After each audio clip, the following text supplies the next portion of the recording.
Welcome to another episode of Core Discussions. My name's Legacy. And I'm Max. I'm Bobby. I'm Jay. And we are here to review a highly anticipated spectacle that happened in Philadelphia this past weekend. A whole year of storytelling, actually 2 years, maybe some would say 40 years in the making or more. All to review WrestleMania 40. I just got one question for you. Are you ready? No. Oh, I said, are you ready? Ready! Ready! It's funny because Stephanie McMahon asked the same thing night 2. Triple H asked us night 1 too. Don't forget. That's right. Yep. All right, so we're going to go ahead. We're going to start off with the very first match. It started off pretty well with a good, strong match. It was Rhea Ripley retaining the Women's World Championship over Becky Lynch. What did we think? Surprise. The right person went over. You're surprised that Rhea won? I was not surprised Rhea won. I picked her on the Pro Wrestling Scorecard. Yeah. You picked Becky, Bobby? Yeah, I picked Becky. I was really confident a lot of the other titles were going to change, and I was like, they're not swapping every single title. That was the one title that I felt very confident they were not going to swap, because Becky really doesn't need it, and it builds Rhea.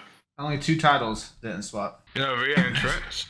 Her personality. Well, can we talk about how awful that guy is as a live performer? That really was annoying. Yeah, I don't pretty know. bad. He looks like Rhea Ripley. I don't know if that's intentional or if he's always looked like that. If Rhea Ripley had the short hair like she did and slick back, they would have looked like twins. Yeah. So no, they would have. And maybe that was intentional. But as far as the match, Phil, I do not think this was anywhere close to her match last year with Charlotte. That might have something to do with Charlotte being a better wrestler. You know, Just maybe, just a little. some people get mad when you say that. It's just coincidental that everyone's best match is against Charlotte. But they always carry her, but they can't carry the people other people the same way. It's all. Now, I'll also say this wasn't as good as Bianca Belair, Becky Lynch either. No, I don't think so. It's better than the triple threat. That match wasn't so good.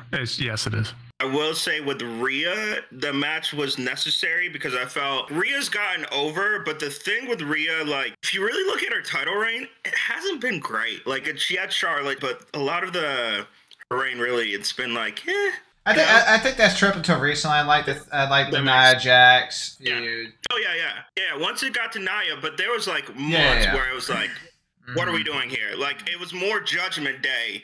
Her stuff with Judgment Day, that was good. But, like, her stuff by herself, they weren't really elevating. Granted, she was getting over, so it kind of didn't matter because she was still. But I was like, her title reign as a whole, she's doing the stuff, but it's really with Judgment Day and not her. So, yeah, that happened. All right, we're going to go into our next title match. It was A-Town Down Under and the Awesome Truth winning their first ever tag team title belts in the ladder match over DIY, the former undisputed champions in Judgment Day of Finn Balor and Damian Priest, and the New Day, also the New Catch Republic. What do we think here? I'm glad that they did what we all thought and split the titles. Now they really need to change the design because the title belts are disgusting. I do like A-Town Down winning one of them. Let me guess. You don't like the Awesome Truth winning the Raw belts. Well, I picked them to win the Raw ones, unfortunately. But yeah, no, I don't like it. I don't like the Miz. So, oh, you don't? I mean, I never heard this. Yeah, I wish it was R-Truth and Little Jimmy as tag champs, personally. We got a beautiful hot tag and the ladder match. Yeah, that was nice. I did like that. Followed by a pin in the ladder match. You know, R-Truth, first one to ever do it. Mm-hmm. Can we just say R-Truth's character these last several months, like, it's been on fire. It's been hilarious. Every part. Everyone loves R-Truth. I know. This is why it's so great. Made the most sense with everything going on with Judgment Day. Also, like, a lot of us have been feeling like the undisputed tag team titles made sense with the Usos, but you needed to break them up now that the Bloodline didn't have them anymore. We wanted them split apart. There's a lot of tag teams, so we need some people to get some wet belts and make them relevant. A-Town Down Under is a perfect example of that. They're a young team, just started out, and they kind of needed something to legitimize them because they've been losing quite a bit on TV, so this helps. I'm interested to see what they do with these, like where they go with these tag team titles. I even like that one part where they like looked at each other and they were like all fighting, and I think it was A-Town Down Under and R-Truth and Awesome Truth, and they were like, Look, you go for that title. We'll go for this title. We all don't have to fight over this ring, and we don't have to fight over it. You know, we could all keep beating each other up, or just each get a title. All right. That was pretty cool. We're gonna go into our next match, another tag match. It was Rey Mysterio and Andrade, representing LWO, defeating Santos Escobar and Dirty Dominic Mysterio. I find it curious, Phil, that when you introduced Rey Mysterio, you didn't lead in with a deadbeat father. Mm-hmm. Yeah, that abuse and Ray, I'm sorry, but are you too good to put over your son? It's 2 years in a row. You've taken a dub over him. What are we doing? Didn't work for you, brother? No, I was letting you all build that up. You know, I wanted us to have some more to talk about. I do like that they replaced Dragon Lee with Andrade. I feel like that worked better. Leading up when they announced this match, I was going to have Ray and them lose because I thought, oh, Ray beat Dom last year, switch it around. But once they added Andrade, I was like, oh, never mind. Well, I thought that since on SmackDown we saw Rey Mysterio pick Andrade to replace Dragon Lee over Carlito. Carlito gave him a look. That's twice now that two people will turn on Ray, because I'm telling you, Carlito's going to turn mainly because he works better as a heel. But he's going to be the second person Ray has looked over, and that's why they turn on him. How about you quit repeating the same mistakes, Ray? Some people just never learn. They never learn. And then you got these scum Eagle players helping Rey Mysterio out. Now, yeah, I didn't know your boys, supported deadbeat dads. Hey, excuse me, risking their career, what if they got hurt? One is retired, sir. But what if he wants to come back? Yeah, what if they got hurt? What if these Eagles players got hurt? Then that's another person now. All right, you got to think about these things. They didn't. Of course, I recognize them with the mask on, but I saw that one was Jason Kelsey clearly, and I was like, oh, that's going to get a nice pop when he reveals it. And of course it did, because Jason Kelsey's awesome. He's better than Travis. Sorry, Taylor Swift fans. Shout out to you Swifties over there. But going back to the match, it was a pretty decent match, I thought. I personally still would have had Santos win. I think you need to build him up to be a threat, because he beat Ray the other week, but I don't think he's gone over to where you think he's legitimate to be like a top of the card kind of guy. Maybe if Carlito joins it. A heel Carlito. I'm ready for that. I feel like you have to change his music. No. One more thing to note before you move on to the next one. What did you think about, which one is it? Hakeem Wilds, his jump? That was good. It looked pretty clean. Yeah, it was pretty clean. That was very good. No, yeah, I thought it was a good match. I mean, this night was the worst night of the two.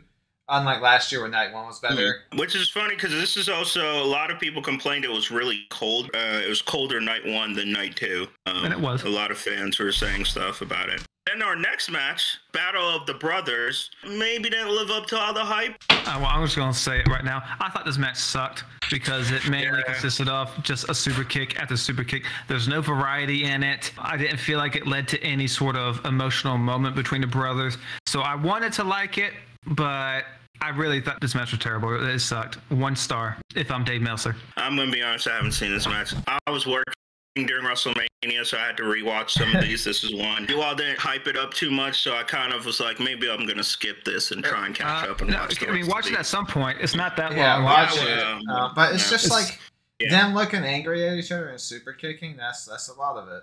What do you mean? There's a majority of it. I think they said there were 15 super kicks. What it felt like it was 30. I'll get out the gate. This is definitely the worst match of both nights of WrestleMania. In fact, I don't think there's any match that comes close to as bad as this was. I think all the other matches were way, way better than this one. It's a darn shame because the video package of the feud, the rivalry right before the match was really good. They did the whole I'm not my brother's keeper thing. It was nice. It's like they saw the internet meme of them being compared to the Young Bucks. Yeah, that's what people on Twitter and Reddit were saying. The match was going to be not for super kicks, and I felt like they were like, well, let's just prove them right. Yeah, it was very questionable. Rikishi should have been involved. That would have been fun. I think Rikishi's going to get involved eventually because he did a tweet about Jacob Fatu. But this is easily the worst brother versus brother match at WrestleMania. Hardy versus Hardy, Hart versus Hart. Undertaker Kane.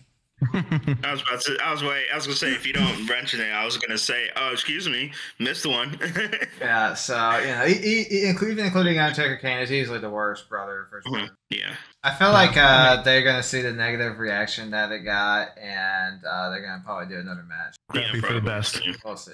They picked the right winner though. Jay was the one who has more potential in the main event. Yeah. That match was 11 minutes 5 seconds, by the way, guys. I just want to point that out. I might be coming to that point later on in our talking, but maybe. I will say that this match didn't even need to be that long if they were going to do just super kicks. Yeah, it was disappointing. But we're going to our next match, which was a 6-woman tag match. This one was also anticipated due to one of the stars returning. Another one that was debuting, it was The Storm. It was Jade Cargill, Bianca Belair, and Naomi defeating Damage Control members Dakota Kai, Asuka, and Kairi Sane in an 8-minute and 5-second bout. Yeah, not much to this match. It was just really a showcase for Jade Cargill. Yeah, it was just a showcase for Bianca and Naomi too. So yeah, it accomplished exactly what it needed to. I know people are gonna be upset that Asuka still hasn't won at WrestleMania. Yeah, well, and it was funny because like a couple of the complaints are it wasn't a long match, but I'm like, that wasn't the point. It was really, like you said, to showcase these others. Also, one, Bianca Belair still undefeated at WrestleMania, which that's good for them. Sets up a storyline. Asuka hasn't won at WrestleMania, so that can be a future storyline that they do, fighting for something bigger like they did with Sasha Banks. So, yeah, and I think they liked the nice entrance coming out, and they made them look strong. Jade Cargill and Bianca Belair look strong, which was the point of the match. Whenever they do Jade versus Bianca, that's going to print money. Sure. And I think it's good if she doesn't wrestle a long match, if she's still, they're still working her on her skills. And I know Vitamin J and I were very excited because we are big Jade Cargill. We saw money, and I saw money in her on her debut. AW completely wasted what they had in her. So. Yeah. We're going to go into our next match, which was 15 minutes, 30 seconds. It was another title match. This one was one that I think at first fans wanted another wrestler in there, but it finally unseated a very long reign. It was Sami Zayn defeating the ring general, Gunther, the longest reigning Intercontinental Champion. How did we feel? It was a good match. Yeah, I mean, I know a lot of people want Chad Gable, but I mean, Sami Zayn was also another good choice. Sami Zayn now back-to-back ending record title reigns. And did the longest tag team title reign and now Intercontinental title reign. That's pretty good 2 years. He's really had 3 good years because 3 years ago was that excellent Jackass match. Yeah, that's true. Yeah, Conspiracy Sami Zayn was also really good. I mean, he's been doing great work for probably 4 years now. Once he joined Shinsuke and was that little annoying heel, so when I started turning my tune on him of like, there's something here with this Sammy guy. Conspiracy theorists really won me over. Some people consider this one the best match of the night. I don't know. I had to rewatch it again to see what I think, but this was a really good match. Great ending with him bringing back out the brain bust that he used in the Indies. Great. Yeah, so it's cool to see that. And like you said, it was an emotional win. He did it in front of his wife. Yeah, so they did a good job with the story there. I personally would have preferred Chad Gable because I think that would have made him a legitimate factor on the roster, whereas he's kind of teetering right now. I think they're booking Gable more seriously. I think they're about to turn him heel, to be honest. Well, yeah. It's either he's gonna lose again because they're doing the rematch, or they're doing a match, and if he loses, he's turning heel. I think. That's what I was wondering if they were gonna do, like SummerSlam, Sami Zayn versus Gable, and bring this back up of like, people wanted me, and I heard him. That would be interesting. I think Gable will definitely be an Intercontinental Champion at some point this year. He should be. But nice for Sami Zayn. His wife and kid were there. But thanks to Gunther, this Intercontinental title feels like something would happen. Yeah, it's a big deal now. When someone wins it, it means something. Back a few years ago, 5-6 years ago, it meant nothing. Well, because Vince would barely even have it defended on pay-per-view. And also, it frees Gunther up to really go into the main event card. Now he can finally go into the main event, which is ready for the main event. Long. Him feuding with Cody, they already have history from the Rumble. You get a foreign heel with the all-white meat babyface? Oh, 80s are back, baby. All right. If it's all right with you guys, I'm going to skip this last match because I feel it's going to go very well when we talk about the final. You want to do both the main events back-to-back? Is that what you're saying? Yes. Okay. Yeah. That's fine. All right. We're going to go into day 2. So day 2 started off with a bang with another title match, 10 minutes, 30 seconds. It was Drew McIntyre defeating Seth frickin' Rollins for the World Heavyweight Championship. One, well-deserved Drew McIntyre. Two, I was surprised he won clean. I thought CM Punk would get involved during the match and cost him the match, but that ended up happening afterwards. But yeah, for a match, though, I thought it was pretty good. Probably better than most matches in night one. Well, I was like how it started with Drew doing the Claymore. But I did like how, Drew's obsession really doomed him in the end. It fits perfectly in with the storyline. This whole time he was saying Seth's obsession, Roman was going to be his downfall. When it's turned back on him, his obsession with CM Punk was his downfall. Nice storytelling. We'll kind of link it in. Our technical second match was Damian Priest finally cashing in. Drew McIntyre sells South of Heaven real well. He jumped real high for that, unlike someone else. Oh yeah, he really did.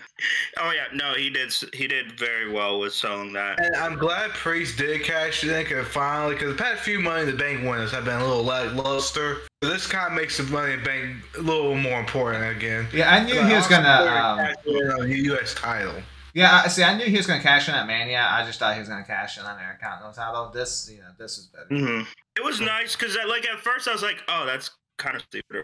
I wasn't a fan, but then I thought about it. I was like, no, it's kind of nice because, we didn't really see it coming. Most people were like, it was a question of what he was cashing it in on. I felt a lot of us didn't know, or there was a question, is he going to cash it in, or are we going to wait, or what's going to happen? Because it's nice and also gets it out of the way now. So that was kind of cool. Again, it just makes sense because Drew was so obsessed with CM Punk. It just makes sense for CM Punk to rob Drew McIntyre of the WrestleMania moment. I think eventually he's going to lose to CM Punk, and then he's going to come out at one point to Broken Dreams because his dreams are broken. Back to his old music. The other thing is I like the build to Drew McIntyre for Seth Rollins. I thought it was fantastic. They had some great promo segments building up to this too. Oh yeah, the one was like 2 Raws ago when him, Punk, and Rollins were all out there.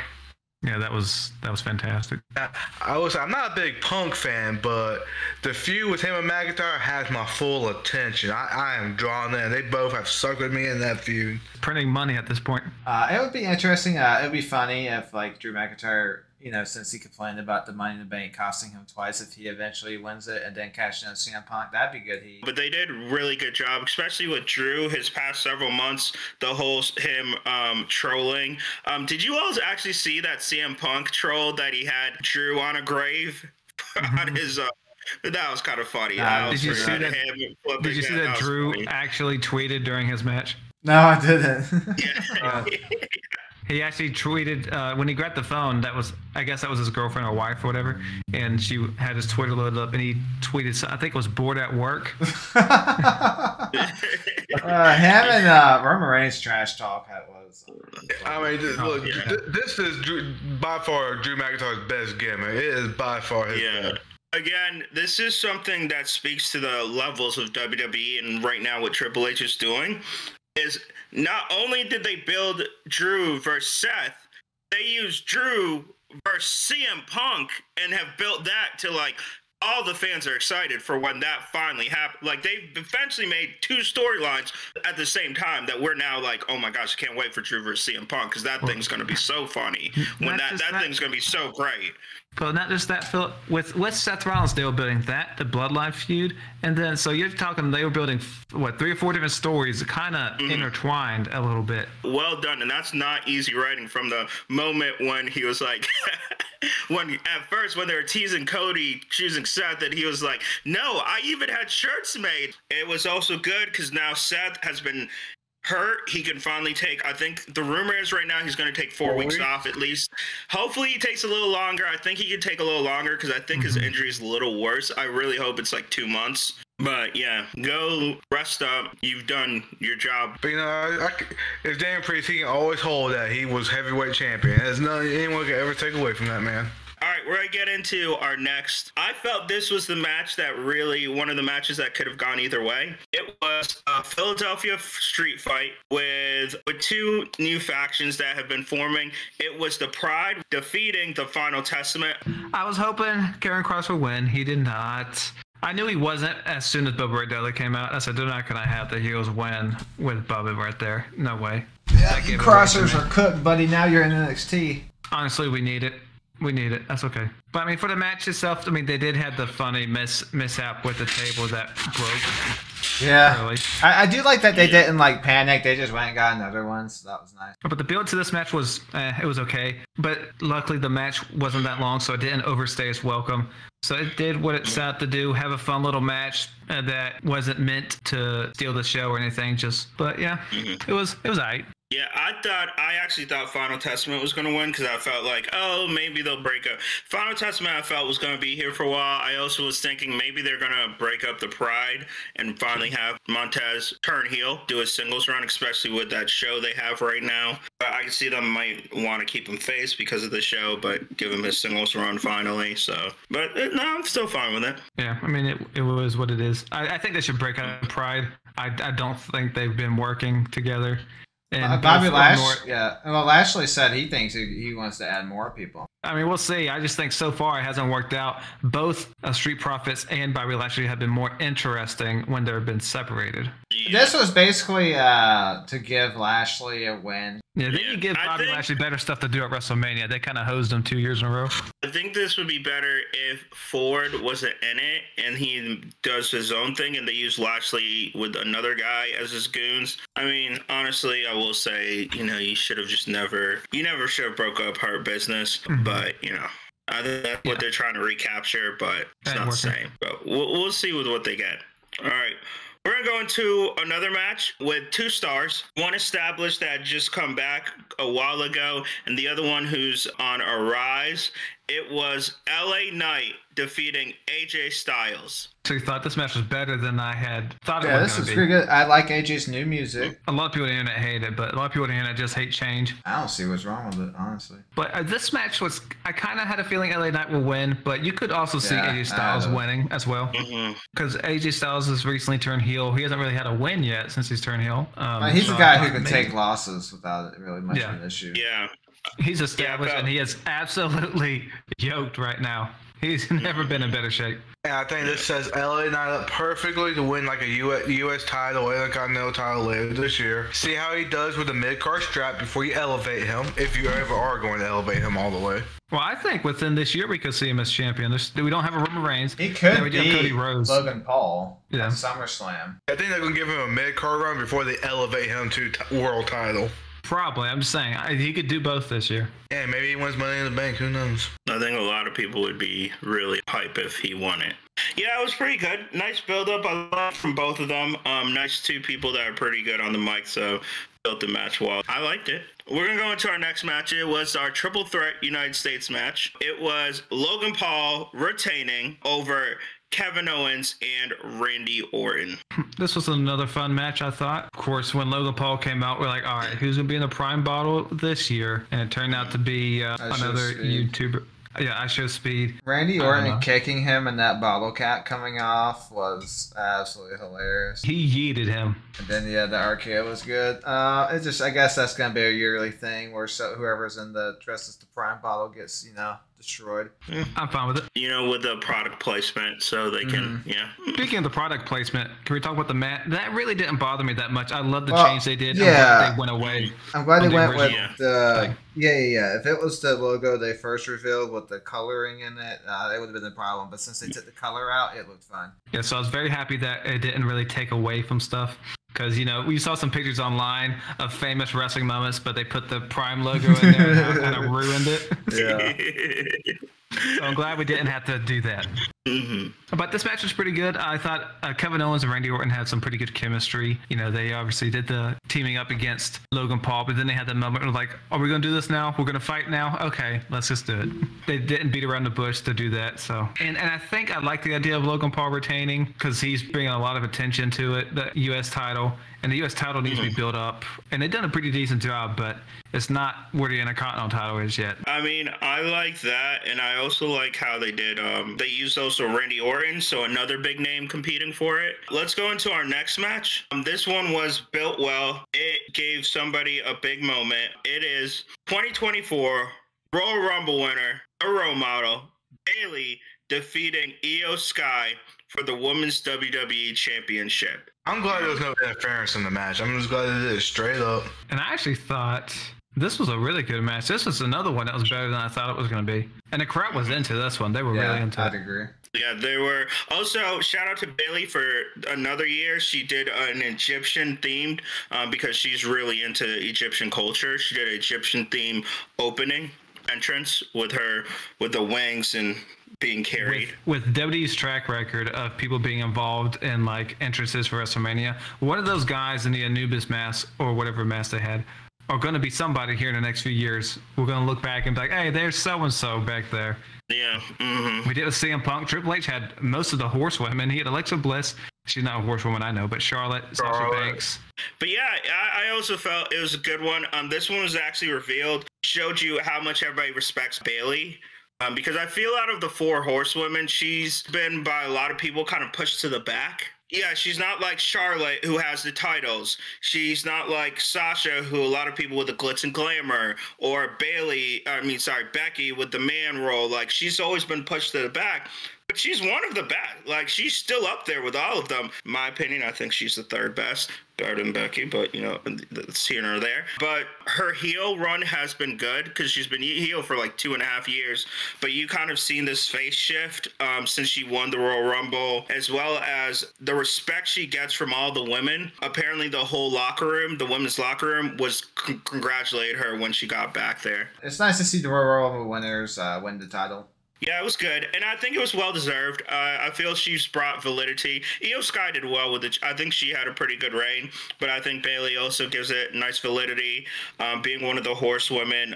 Triple H also talked about she's really great. She's been a really great company person, always doing what they need of her. Even the time when she was injured, she helped Damage Control with Dakota Kai and Io Sky, kind of helped their careers along, and now she gets her moment in the sun to kind of shine and, you know, be one of the top people. So I think that's been kind of cool. Before you move on, can we talk about how bad of a chant it started in NXT, the Bailey, I want to know, will you be my girl chant? I hate it. Can the fans stop doing that, please? I agree with that. I think Bailey also had a hard task with how big this year, because of what we're about to talk about, of trying to get some of the spotlight away from in the match we haven't discussed, but still having her own thing, you know, getting some of that spotlight as well as the Royal Rumble winner. So, gentlemen, it's been a long time coming. About 3 years ago, we were in pandemic times. There were no fans in the arena. People had left. WWE was in disarray. We didn't know what was going on. And then Roman Reigns came back spearing Braun Strowman and had a shirt that says, "Wreck everyone and leave." He then went on to go and challenge for the Universal title, had the promo the next SmackDown, said he was going to challenge, also had Paul Heyman by his side, showing he is a Paul Heyman guy, and we knew they were starting something. They went on to win the title. They then had the next feud where he and Jey Uso, where Jey built up himself to main event, had the blood feud. We felt every part of it, of cousin versus cousin, and the head of the table was fought. They even brought in Jimmy Uso. They brought in the elders. They built you to this guy. He then long had these feuds. John Cena, Brock Lesnar several times. Who else? Randy Orton, Kevin Owens a couple times.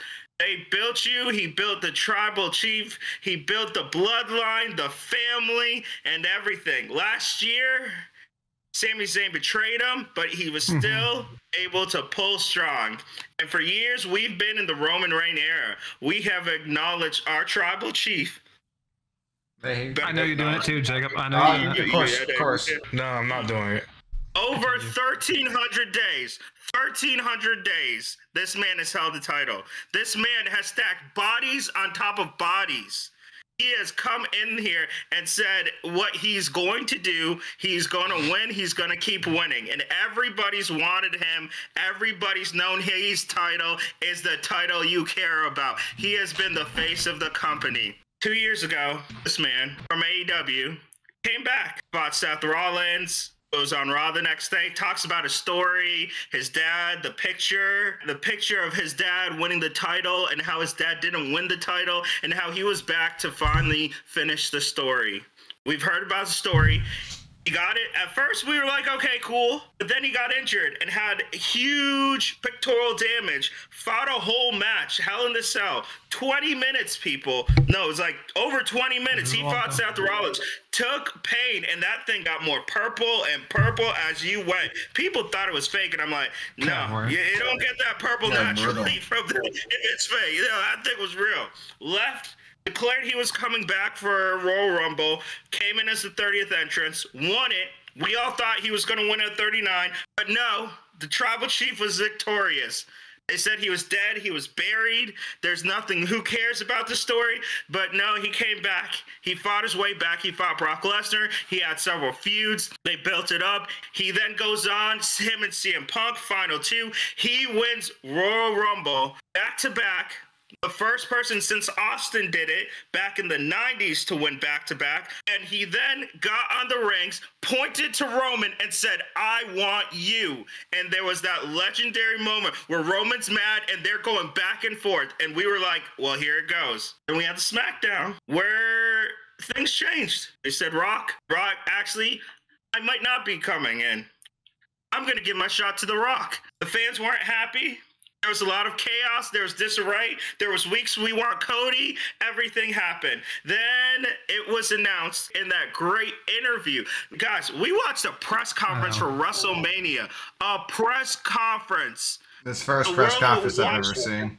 Because I don't care to watch them. Yeah, we watched it as they went through the bloodline. It was The Rock and Roman talking about the bloodline, talking about their family tree. Cody said, no, it's my time. I want my shot. I want you, Roman. And it ended with a great slap and them about to fight right there. The story was built. Throughout that time, we had that great stare down where Jay and Cody were there as they passed Jimmy and Roman and they stared at each other. Told you all you needed to know right there in SmackDown. It was just a random SmackDown episode. We didn't know this was happening, but they had the stare down and it showed you everything and got you hyped. And they've built it. They have built this for a whole year. They've been building to this. Honestly, more than that, 2 years. Who's going to beat Roman? Who's going to be the guy? Who is it? And ladies and gentlemen, can I say they delivered? This is everything. This is their whole. If this fell and this was not good, it would have been WrestleMania would have been wasted because you would have built me up for nothing. But they delivered. All right, this is why I've been saving it. First, we talk about the Bloodline. It was a tag team match of the final boss Rock and the head of the table Roman with Paul Heyman, the wise man, defeating Cody Rhodes, the American Nightmare, and Seth freaking Rollins by pinfall the first night. I don't feel most matches need to be 45 minutes. Shave off a little bit of time and I'm okay. But the match is still very good. I'll let other people talk about the match, but the build to this thing, like you were talking about, it was amazing. The stuff you haven't mentioned with The Rock and Cody, him putting the blood on the belt, telling him he's going to bring it to his mama. I mean, Final Boss Rock is some of his best work in his career, and his career has already been legendary. So that tells you how good he is. And some people thought that Roman was kind of set to the side a little bit, which in a way he was, but as soon as Roman's entrance happened on night 2, he didn't feel like he was a pushover or a side character anymore. He was back. He is the guy. I was happy to see that the Bloodline won. It made more sense for the stories for the Bloodline to win night 1, stack the deck against Cody. But also, I'm glad it was Cody that took the pin, either way, either from The Rock or Roman. I thought that was going to happen, but with it being The Rock, it sets them up for another SummerSlam or WrestleMania match between him, The Rock, and Cody Rhodes, with or without the title. It will work either way, but they set that up so now The Rock has one up over Cody, so now Cody has to get that back. Rock looked pretty good for a guy who hadn't wrestled in a while. He took that spear and sold it like $1 million. Yeah, that was a great spot. He has a good entrance too, Rock's entrance. I think he said he's been doing 3 months of intensive ring work. Yeah, like all his houses. He's been doing tag team sessions with Gallus. Look, there were people online that were doubting The Rock, and I'm like, if you doubt The Rock, that's on you. He is one of the greatest of all time for a reason. Yeah, he's gonna take it seriously. Like if he knows WrestleMania, we've built to this, I need to look good. Like I need to be ready. The only thing that was missing, I think, from either night, which I have a theory on why it didn't happen. I thought there could have been blood during it to kind of really sell it, because The Rock was saying he was gonna do this and bring it to his mom. I think the reason is because, one, Cody wasn't going to do it because we just saw him do it, so it would kind of be redundant. The Rock's not going to do it because he's about to leave for Hollywood. 3, Roman's not going to do it because he's still undergoing oral chemotherapy, so you don't want to risk any sort of infection or anything like that. That makes sense. I think that's why. D3 is the resident Cody crybaby. First of all, Cody Crybaby, you mean Cody Finale. We ain't crying. We never cry. All we stated were facts.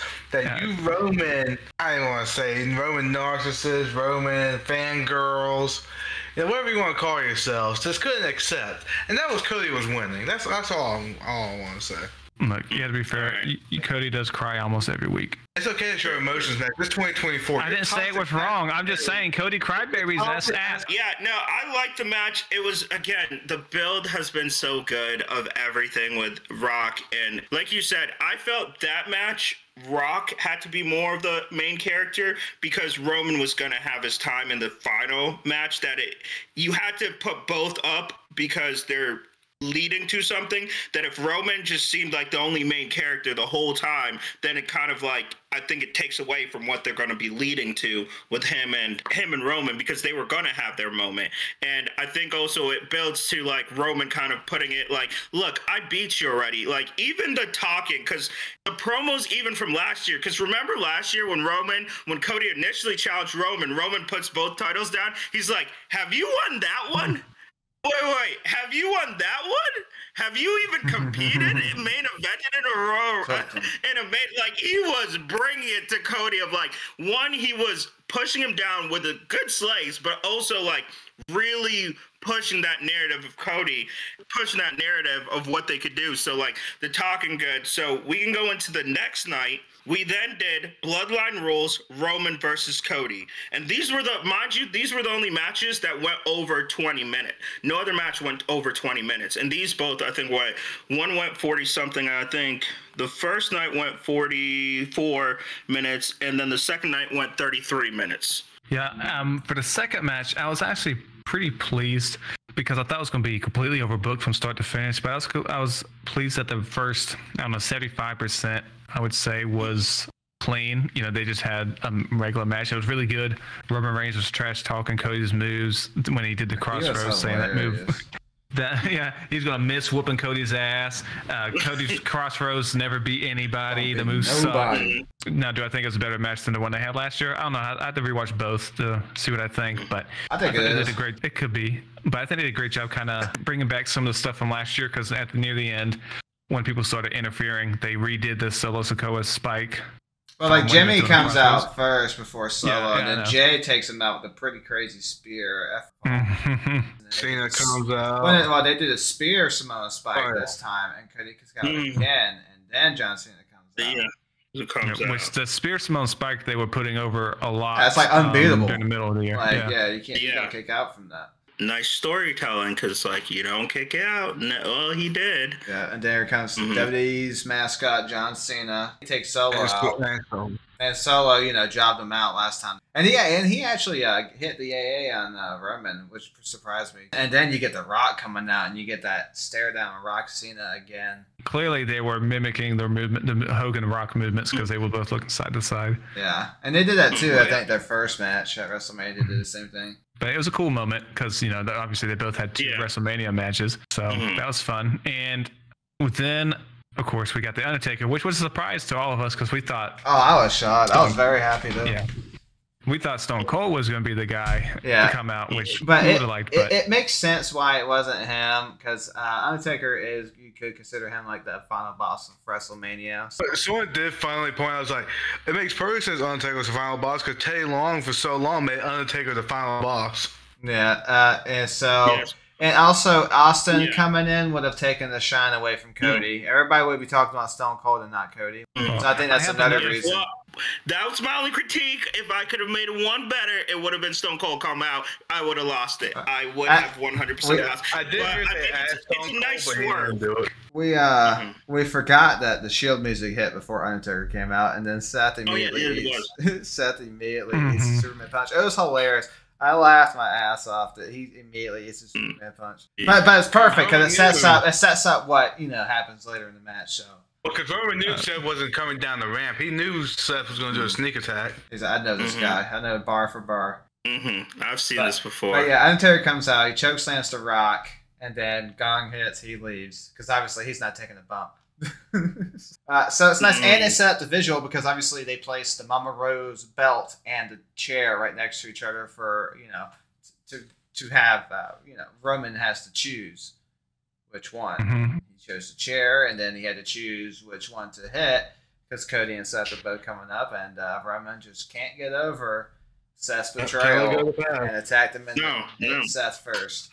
At that moment, I envisioned that meme of Loki saying "That's how it feels." Of that was Roman to Seth of like, "You punk, you did this. I had my back turned. I thought you were my brother, and you hit me with a He remembered. He remembered. I also like that Seth fell down in a similar manner that Roman did.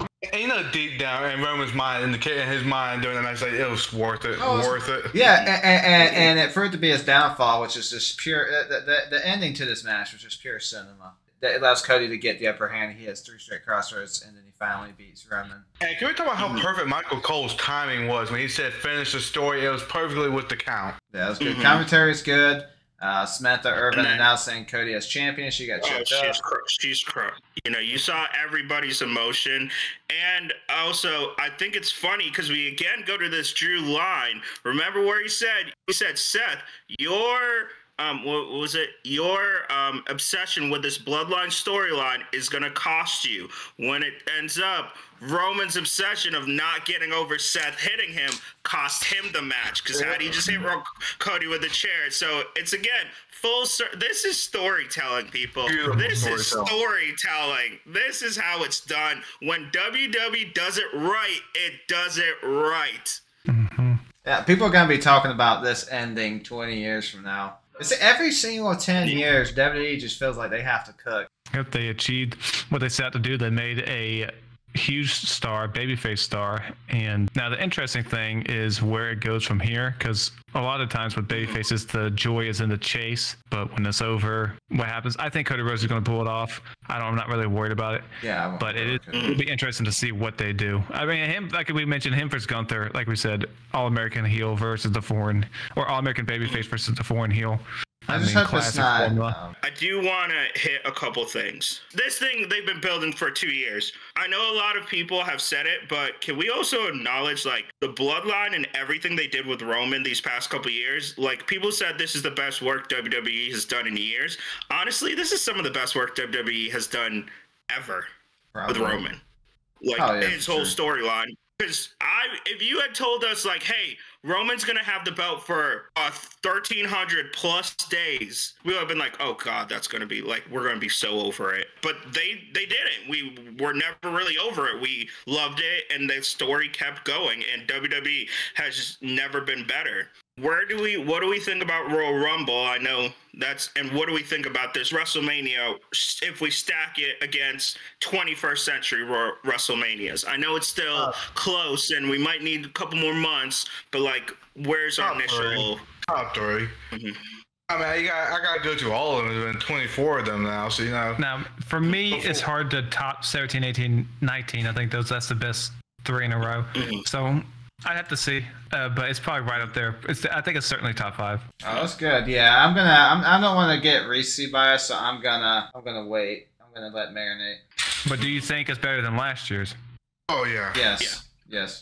Last year's was good too. Last year's was good, but I felt last year's also built up to this year. All the people said Cody should have won last year. This year, him winning this year makes him a bigger star than if he would have won it last year. He lost the first time. Also, he won it at a special one, Royal Rumble 40. So now Royal Rumble 50, there's going to be WrestleMania 50 is going to have a lot of, another big expectations. So that was really cool. Okay, really quick, let's recap. Raw after WrestleMania. We don't have to go into individual matches. Yeah. What did we think? What did we think was some of the storylines and where we're going? Rock is setting up. Like he said, he even told Kurt, it don't matter if you're champion or not. When I come back, we're fighting. And we will see what Rock handed him.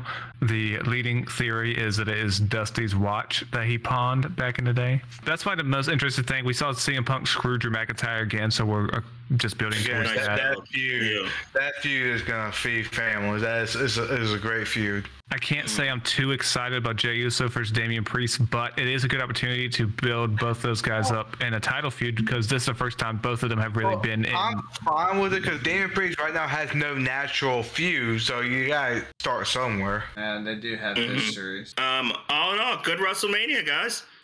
Yep. That was great. You know, I know we shouldn't take the shots. AEW learned from that. That's how you do storytelling. So yeah, great show. Let's rate that WrestleMania out of a 10. What do we think? I mean, I don't see how you can go lower than a 9.